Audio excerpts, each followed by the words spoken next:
bahasan psikolinguistik dan sosiolinguistik, justru orang yang menggunakan kata kasar itu dipandang pintar secara kebahasaan dan juga sebetulnya jujur gitu. Secara psikolinguistik itu orang yang tulus. Karena kan kalau orang yang berkata kasar, artinya dia tidak ada rekayasa, tidak manipulatif gitu. Jadi dia tidak ada filter.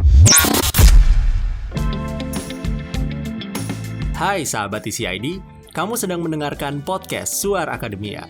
Ngobrol seru isu terkini bareng akademisi. Sosial media belakangan rame banget nih Sobat TCID, melihat beberapa figur politik sepertinya sering berkata kasar gitu, bahkan sering mengumpat gitu ya. We're not talking about sisi politiknya, tapi belakangan ini, especially mungkin 2-3 tahun ke belakang, kita sering melihat figur-figur besar begitu, nggak cuma di politik aja, sering mengumpat. Bukan hal yang baik sebenarnya ketika seseorang yang punya nama besar begitu mengumpat di depan publik, dan ini sering jadi pertanyaan oleh banyak orang gitu. Kenapa sih di depan kamera atau di depan umum harus mengumpat? Tapi kalau misalnya kita ngelihat dari sisi yang lain, dari POV yang lain, for sure kita nggak boleh mengumpat sembarangan gitu ya. Ada beberapa riset dan juga beberapa jurnal yang mengatakan bahwa mengumpat itu tuh ada manfaatnya begitu. If you want to check our website di theconversation.com/id, di tahun 2025, tepat kayak setahun yang lalu, ada sebuah artikel yang bilang kalau berkata kasar itu tuh menyehatkan mental dan juga otak kita. Dan coba googling lagi manfaat untuk berkata kasar begitu, ada yang bilang kalau mengumpat atau sering ngomong jorok gitu ya, itu bisa jadi sebuah sign seseorang itu tuh ternyata punya kecerdasan yang lebih tinggi dibanding orang-orang secara normal.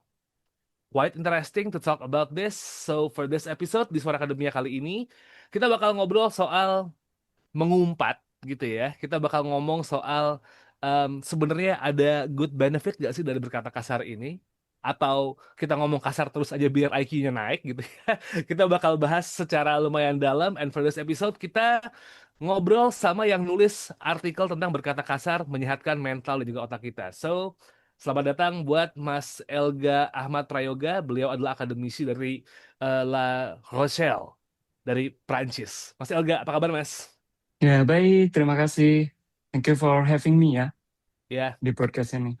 ini lagi liburan summer Mas Elga atau gimana nih Mas? Iya, iya betul. Sekarang posisi lagi di Indonesia. Ya, kebetulan ya mungkin sama juga di Indonesia lagi jeda liburan. Di sana liburan musim panas. Ya, saya manfaatin untuk bertemu keluarga di sini, di kampung halaman gitu. Oke. I don't want to talk about the journey ketika Mas Elga dari Indonesia ke Prancis apa gimana gitu, karena Iya. sebenarnya menarik banget nih Mas.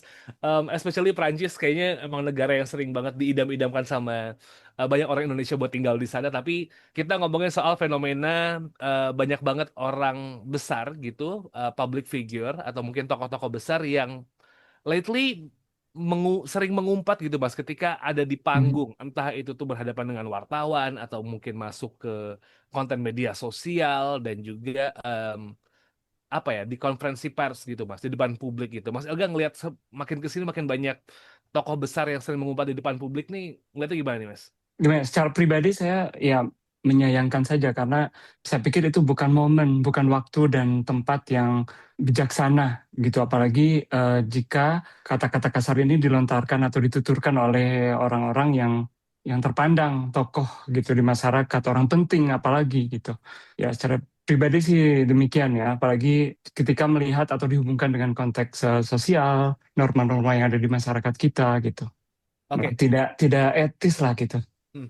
Tapi ini Mas Mhm. Elga, banyak yang bilang bahwa kalau orang yang sering mengumpat gitu ya, Mhm. stigmanya nih biasanya dianggap orang yang tidak berpendidikan gitu ya, orang yang kampring, quote unquote, kurang dapat kurang nggak pernah sekolah atau mungkin bodoh. Nah, stigma ini kenapa ya Mas bisa begitu kuat nempel di masyarakat gitu Mas? Kalau orang yang ngomong kotor gitu, orang yang mengumpat, kayaknya ini bukan orang yang terdidik deh gitu, nggak bisa berbahasa deh gitu.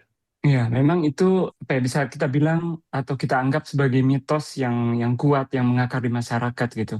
Tapi seperti yang mungkin saya sudah garis bawahi di tulisan saya waktu itu di TCID, bahwa yang saya bahas di sini atau sudut pandang saya adalah dari sisi linguistik. Dalam hal ini lebih spesifik psikolinguistik dan sosiolinguistik karena ini berkaitan dengan ranah itu gitu ya. Jadi memang secara apa ya, sosial dan juga di psikolinguistik itu agak bertentangan dengan mitos yang ada Hmm. gitu. Jadi justru ketika orang yang sering atau yang menggunakan lah, tidak perlu sering Oke. atau yang berkata kasar itu justru dipandang pintar. Nah, pintar di sini harus lebih spesifik mungkin ya. Pintar dalam artian punya kecerdasan berbahasa, kecerdasan linguistik Oke. gitu. Jadi orang itu artinya punya banyak kosakata dan dia juga menguasai bahasanya gitu. Jadi ya di dalam bahasa Indonesia atau bahasa asing, bahasa Prancis, Inggris ataupun bahasa daerah gitu itu punya bahasa kasar, bahasa kotor masing-masing Mhm. gitu kan, yang berbeda, yang kadang-kadang tidak tidak sama artinya gitu. Misalnya kata anjing itu kan ada maknanya, ada konotasinya gitu ya. Betul. Tergantung konteks dan situasi, tempat juga gitu. Dengan siapa kita berbicara, apa temanya gitu, kita bicara tentang apa gitu. Dan kata anjing ini di dalam bahasa Inggris tidak serta-merta sama gitu ketika dalam dalam hal apa mengumpat misalnya berkata kotor gitu itu tidak sama gitu, tidak, bukan berarti dalam bahasa Indonesia kita bilang anjing ketika kita marah, dalam bahasa Inggris kita bilang dog Iya, atau betul. chien en français itu tidak sama gitu.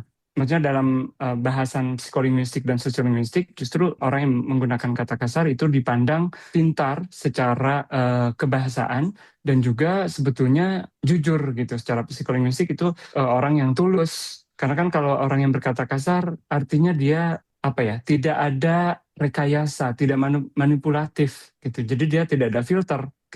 Dia menggunakan kata itu pada saat yang tepat, pada saat itu ketika dia ingin menghina misalnya, menghujat, dia langsung menggunakan kata yang tepat gitu.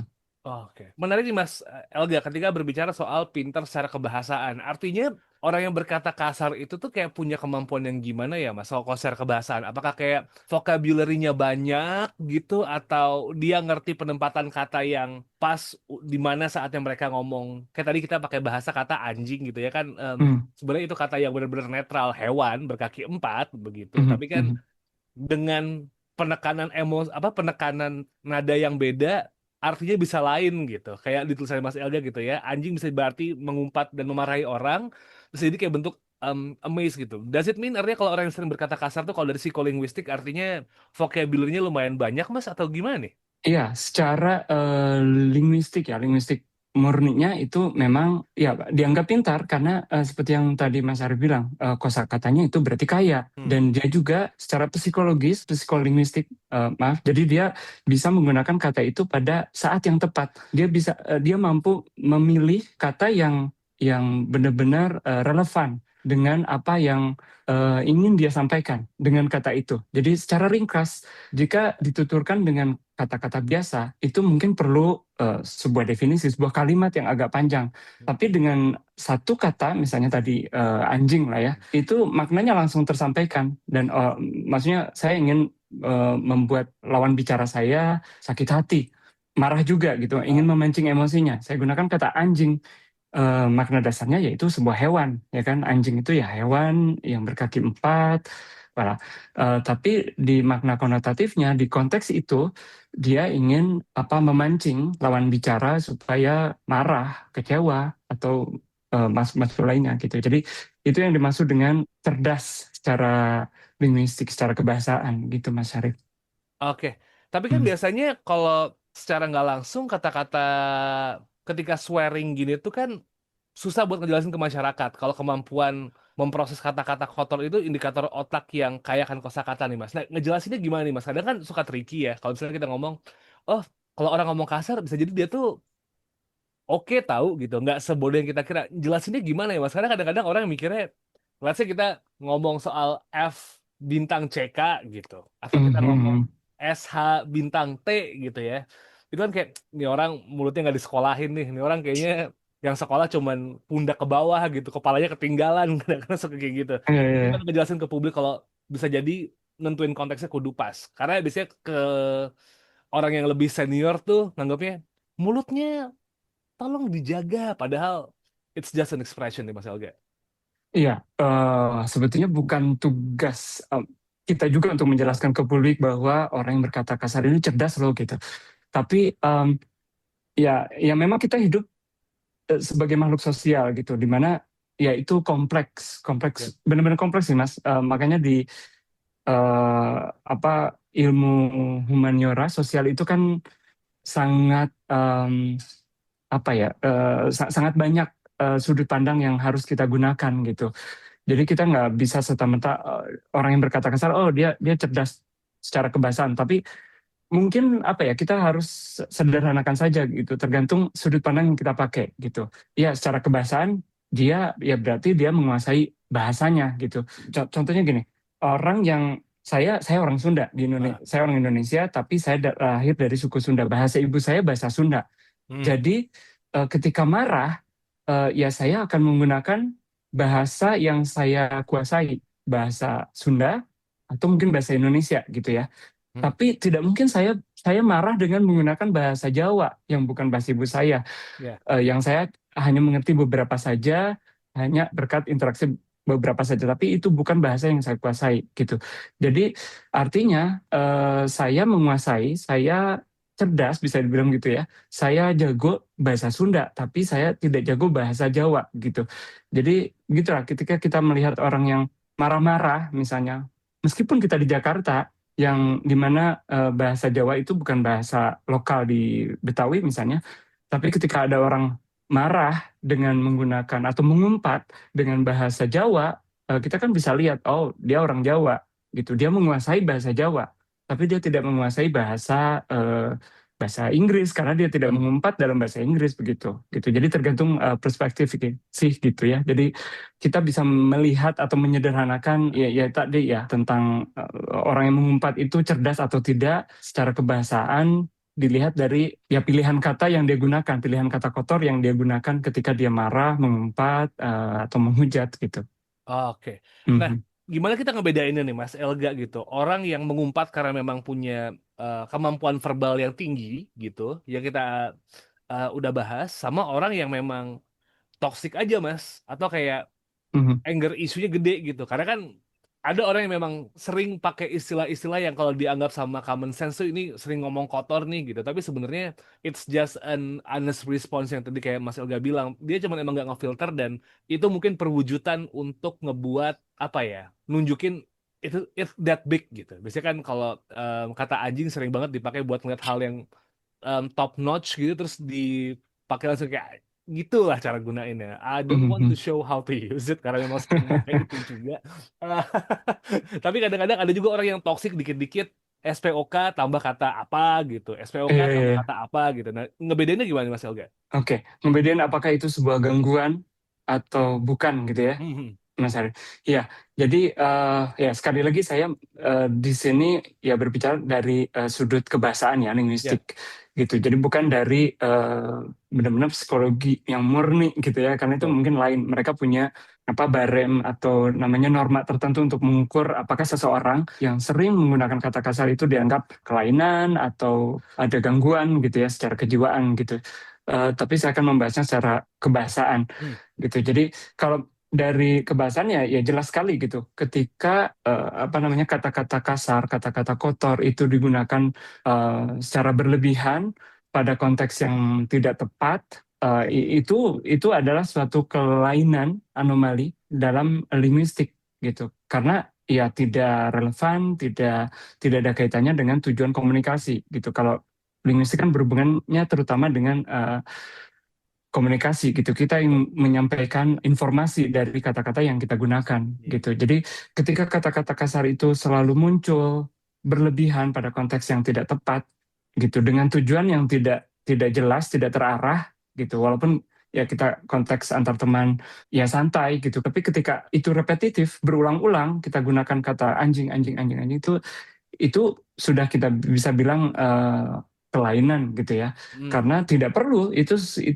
kata yang tidak ada tujuannya dalam komunikasi gitu tapi ya ini juga agak kompleks ya karena tergantung juga dalam hal komunikasi apa tujuannya gitu. Oke. So it Hmm. depends dari tujuan dan bagaimana cara mereka menggunakan dong ya Mas. Jadi nggak selamanya Hmm. soal cuman kata-katanya aja. Mungkin kata-katanya kotor, tapi ketika they want to express it dan nggak tahu gimana cara untuk menyampaikan supaya semua orang on point, justru di situ yang kelihatan bahwa ini orang cerdas apa enggak gitu ketika mengumpat. Kayak gitu nggak sih Mas? Elga?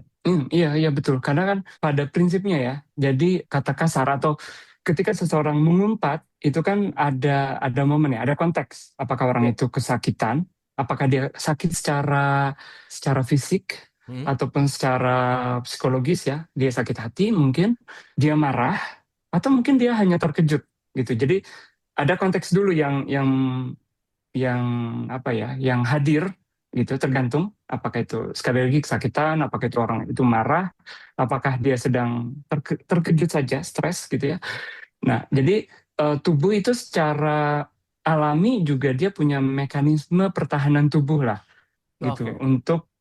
untuk bertahan hidup. Jadi tubuh kita tuh memang jadi saya juga memang itu bukan ranah saya, tapi saya melihat dari kajian ini pun kita bisa melihat, kita bisa menyadari betapa canggihnya tubuh kita gitu ya, mekanisme tubuh kita. Jadi orang yang kerap mengumpat itu dalam konteks yang tadi saya sebutkan itu sebetulnya membuktikan bahwa ada mekanisme pertahanan tubuh supaya kita sebagai makhluk hidup bisa bertahan hidup, bisa survive gitu. Jadi misalnya ketika marah, apa kata-kata kasar itu adalah cara yang sebetulnya efektif, ampuh untuk meluapkan emosi Hmm. negatif terutama atau rasa frustasi secara lebih sederhana gitu. Yang tadi saya kasih contoh ya dengan kata anjing itu lebih efektif daripada kita menjelaskan dengan kalimat-kalimat gitu. Kemudian ketika kita sakit, ketika kita jatuh misalnya itu kadang terlontar satu kata, apakah Ya. itu ya anjing lah, saya ambil Hmm. satu contoh lagi yang sama, dalam hal ini untuk meringankan rasa fisik yang kita terima saat kita terjatuh, misalnya ketika kita keseleo pun misalnya tiba-tiba kita bilang oh anjing gitu ya atau anjir gitu Hmm. ya. Nah pada saat itu pula dari riset yang saya temukan ketika saya menulis artikel itu jadi tubuh kita itu melepaskan endorfin gitu oleh bagian tubuh otak gitu, terutama bagian amigdalanya gitu. Endorfin itu mampu meredam rasa sakit gitu. Kemudian juga misalnya saat terkejut itu tubuh kita mempersiapkan diri supaya kita tetap waspada gitu terhadap ancaman yang atau bahaya yang sedang terjadi. So, pada akhirnya kita melihatnya tergantung dari konteks ya, Mas ya.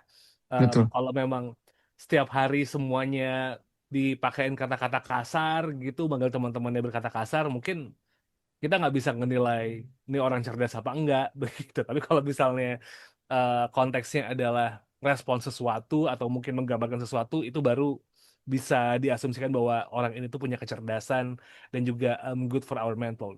Is that right, Mas Helga? iya, iya, betul, betul sekali. Jadi tidak sesederhana itu. Kita tidak bisa serta-merta bilang bahwa orang yang sering berkata kasar itu orang cerdas gitu. Tapi harus Hmm. lebih spesifik. Cerdas dalam artian kosakatanya, kebahasaannya gitu. Dia menguasai bahasanya, dia juga bisa memilih kata itu. Bahkan ya seperti kata anjing tadi yang berevolusi jadi Hmm. anjir, anjay, Hmm. bejir, atau mungkin ada variasi lain. Itu juga kan cerdas secara linguistik, dia berusaha memodifikasi kata itu supaya lebih beragam dia mereka karena tidak satu orang ya ternyata terutama generasi muda sekarang itu memodifikasi kata-kata yang awalnya anjing yang sangat tajam supaya lebih terdengar lebih halus lebih soft gitu. Wah, itu juga cerdas secara linguistik. Mereka atau generasi itu membuat kata tabu menjadi kata yang lebih halus gitu. Oke. When it comes to linguistik nih artinya Mas Elga mungkin ada beberapa kesalahpahaman juga nih di masyarakat tentang orang yang suka mengumpat atau sering berkata kotor gitu. Mungkin ada yang pengen dilurusin nggak nih Mas? Karena kan biasanya once kita ngomong kasar gitu ya, atau Mhm. bisa tiba-tiba ngerespon tadi kayak misalnya kaget gitu. Ini paling sering kalau di Indonesia di traffic light sih. Udah ijo, yang sana merah, ya kan masih Eh, nyelonong, keluar deh tuh umpatan-umpatan gitu. Terus kitanya yang malah dianggap salah kayak kita nggak sopan santun. Atau mungkin ada kesalahpahaman tentang mulai berkata kasar di Indonesia gitu. Mungkin ada yang pengen dilurusin dari Mas Elga. Karena kayaknya kalau kita ngomong kasar dikit, sering dianggap salah gitu. Ya well salah sih memang gitu, apalagi kalau di depan umum. Tapi ada yang pengen dilurusin nggak Mas Yoga soal gimana caranya mungkin orang Indonesia melihat seseorang berkata kasar nih Mas? Ya, sebenarnya bukan bukan meluruskan, Ah, tapi ingin apa ya, menggarisbawahi mungkin ya. ah, Jadi ya berkata kasar itu tadi ya antara salah dan nggak salah gitu, tergantung hmm, konteks situasi gitu ya. Memang itu seringnya ya tergantung kan tujuannya, tujuan komunikasinya itu apa? hmm, Apakah ingin hanya mengungkapkan diri, mengekspresikan diri karena dia sakit? Itu kan ya hal yang wajar ya. Kita misalnya jatuh, kita bilang kata kasar, ya secara sains sekali lagi hmm, kita gunakan kata kasar gitu ya. Em, Ya, artinya itu hal yang lumrah. Ketika kita bertujuan untuk menyakiti orang, nah itu kan secara sosial itu salah, ya kan? hmm, Kita bisa bilang itu salah gitu. Jadi ingin apa ya, bukan bukan meluruskan, tapi menggarisbawahi bahwa eh, meskipun itu sering dianggap salah, tapi kita harus tetap menjaga kata-kata kasar itu tetap pada tempatnya gitu, sebagai kata yang benar-benar tabu untuk diucapkan, dan kata-kata yang tetap kasar, tetap pada tempatnya sekarang gitu. Jadi jangan dianggap biasa. Orang yang berkata kasar itu ya biasa aja gitu. Jadi tetap aja kalau memang kita melihat kata kasar itu kata yang salah dalam tanda hmm, petik, ya tetap aja kita simpan, kita anggap, kita lihat kata kasar itu sebagai kata yang salah, supaya manfaat-manfaat yang tadi kita diskusikan itu tetap ada gitu. hmm, Jadi ya sebagai pereda rasa sakit, untuk survival gitu. Itu supaya manfaatnya tetap kita rasakan. Jadi ya tetap aja si kata-kata kasar itu harus berada pada posisinya sekarang sebagai hmm. kata-kata yang tabu gitu. Aduh, sorry Oke. agak berbelit-belit ini Iya, intinya terakhir. kita Hmm. it's not normalizing kalau berkata kasar itu tuh boleh gitu ya Mas LG, but Nah, depends iya on the betul. context gitu nggak sih? Betul, betul sekali itu. Tidak menormalisasi kata-kata kasar untuk digunakan di ranah yang tidak tepat, di Hmm, tempat dan situasi yang tidak tepat gitu. Jadi kalau kita balik lagi, misalnya kita sebagai orang yang terpandang, orang yang penting di masyarakat, gitu. Alangkah baiknya, alangkah bijaknya untuk tidak menggunakan kata itu, karena yang tadi ya konteksnya, gitu, konteksnya dan kepentingannya itu apa gitu. Mungkin kalau Jadi masih sama tidak teman gitu, menormalisasi. kalau sama Mhm. teman atau sesuatu hal tiba-tiba yang shocking muncul, well masih bisa, bukan normalisasi sih, masih bisa di kayak oh oke fine, it's just a I- response gitu. Tapi kalau misalnya udah Iya, mulai, exactly. kalau udah Aha. mulai masuk ke ranah yang ngadepin tamu atau mungkin di depan publik, it's not acceptable gitu Mas Elga kali ya. Betul, betul sekali, betul. Oke. Well, Mas Elga, kita kayaknya udah ada di ujung dari episode obrolan ini kali, Mas.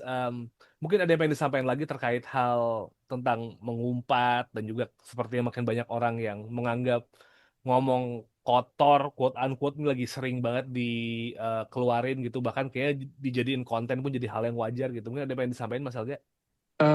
Yang tadi, yang sekali lagi, jadi di konteks komunikasi bermasyarakat, sosial, norma masyarakat, gitu. Jadi kata-kata kasar itu tetap harus kita pandang sebagai kata-kata yang tabu, yang tidak tidak layak untuk kita gunakan sering-sering, gitu. Kita harus menjaganya sebagai kata-kata yang sakral, gitu. Apalagi ketika kita hubungkan dengan norma lagi yang lain seperti norma agama, gitu kan. Mungkin di agama tertentu ada kata-kata yang mungkin lebih baik, lebih bijak ketika kata kasar A itu diganti dengan X misalnya, dengan kata-kata lain di agamanya gitu. Ya, voilà. Tapi dengan cara begitu kita tetap melihat atau memandang kata-kata kasar sebagai kata-kata yang tabu, dan efek baiknya seperti yang tadi itu, seperti yang tadi kita diskusikan, tetap akan terjaga gitu.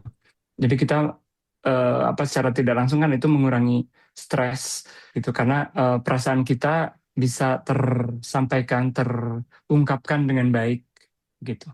Ya, ya, ya, ya. Jadi Mhm. being ekspresif nggak apa-apa, kalaupun memang itu harus keceletuk nggak apa-apa, cuman lihat tempatnya gitu ya. Mhm. Jangan jangan sampai salah tempat dan backfire ke kitanya. So, thank you so much Mas Elga buat nyempatin waktu ngobrol kali ini. It's such an honor Iya, for us to talk to you. iya, terima Banget kasih obrolannya. juga ya untuk TCID dan tim. Ya, thank you for having me, dan dengan senang hati saya bisa berdiskusi pagi ini, hari Kita ini. bisa Ya, ngobrol-ngobrol lagi Mas. Mungkin nanti habis Mas Elga pulang ke Prancis lagi, if there's a time, it will be nice for us to talk to Mas Elga again. iya, oke, So, anytime. Oke, kalau gitu Sobat Hmm. TCID, thank you so much for listening this episode. Jangan lupa follow sosial media kami di @conversationidn. Kami ada di TikTok, X, Instagram, dan juga ada di Threads gitu ya, bisa di follow semuanya. Saya Muhammad Syarif Sanial. Thank you so much once again for listening this episode. I'll see you next week. Have a nice day and wassalamualaikum. Kamu telah mendengarkan podcast Suara Akademia. Ngobrol seru isu terkini bareng akademisi.